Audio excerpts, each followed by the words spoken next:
Assalamualaikum warahmatullahi wabarakatuh. Di sini saya akan mengerjakan tugas UAS dari Bapak M. Sugi Hasbi, MAG, selaku dosen pengampu pendidikan sejarah pengetahuan Islam, yang berjudul Peradaban Islam Masa Dinasti Mughal di India. Pendahuluannya, pada awal abad ke-16, kondisi politik di India mengalami ketidakstabilan akibat melemahnya Kesultanan Delhi dan munculnya konflik internal antar pengusaha. Situasi ini membuka peluang bagi kekuatan baru untuk masuk dan membangun kekuasaan. Dalam kondisi tersebut, dinasti Mughal hadir sebagai kekuatan baru yang berhasil membentuk peradaban Islam di India dan memberikan pengaruh luas dalam berbagai bidang kehidupan masyarakat. Sejarah berdirinya dinasti Mughal dimulai pada tahun 1526 ketika Zahiruddin Muhammad Babur berhasil mengalahkan Ibrahim Lodi dalam pertempuran Panipat pertama. Kemenangan ini menjadi titik awal berdirinya kekuasaan Mughal di India. Babur kemudian membangun fondasi pemerintah yang kuat yang menjadi dasar bagi perkembangan dinasti selanjutnya.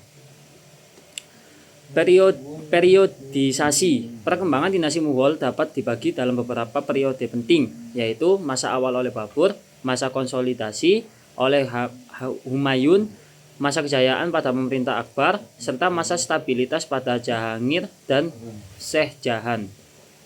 Selanjutnya, masa Aurangzeb ditandai dengan ekspansi wilayah, namun juga mulai muncul konflik yang akhirnya membawa dinasti ini menuju masa kemunduran. Sistem pemerintahannya yaitu di dinasti Mughal bersifat monarki absolut, di mana kaisar memiliki kekuasaan penuh dalam bidang politik, militer, dan administrasi. Sistem birokrasi yang terorganisir seperti mansabdari membantu pengelolaan negara secara efektif. Pembagian wilayah ke dalam beberapa provinsi juga memudahkan pengawasan dan menjaga stabilitas kekuasaan di wilayah yang luas. Masuk ke pembahasan politik dan kebijakan. Kebijakan politik dinasti Mughal sangat dipengaruhi oleh karakter pemimpinnya. Pada masa Akbar diterapkan kebijakan toleransi beragama yang mampu menciptakan stabilitas sosial.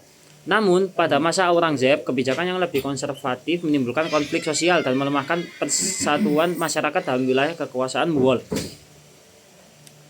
Lanjut di sosial ekonomi. Kehidupan sosial pada masa dinasti Mughal terbagi dalam beberapa lapisan, mulai dari elit hingga rakyat biasa. Sektor pertanian menjadi tulang punggung ekonomi, didukung oleh sistem pajak yang terorganisir. Selain itu, perdagangan berkembang pesat baik di dalam maupun di luar negeri, sehingga menjadikan India sebagai salah satu pusat ekonomi penting pada masa tersebut. Keagamaan. Dalam bidang keagamaan, dinasti Mughal menunjukkan dinamika yang beragam. Pada masa Akbar diterapkan kebijakan toleransi melalui konsep sulhikul yang mendorong keharmonisan antar umat beragama. Namun, perubahan kebijakan pada masa Aurangzeb yang lebih ketat menyebabkan munculnya ketegangan dan konflik di tengah masyarakat yang multikultural. Masuk ke pembahasan ilmu, seni, arsitektur. Kemajuan dinasti Mughal terlihat dalam bidang ilmu pengetahuan, seni, dan arsitektur. Bahasa Persia berkembang sebagai bahasa resmi, sementara seni lukis dan sastra mengalami kemajuan pesat. Arsitektur mencapai puncaknya dengan pembangunan Taj Mahal yang menjadi simbol keindahan dan kejayaan peradaban Mughal di dunia. Masuk ke pembahasan kemunduran, yaitu kemunduran dinasti Mughal disebabkan oleh berbagai faktor, seperti lemahnya kepemimpinan setelah masa kejayaan, konflik internal dalam kerajaan, serta kebijakan yang kurang adaptif terhadap kondisi masyarakat.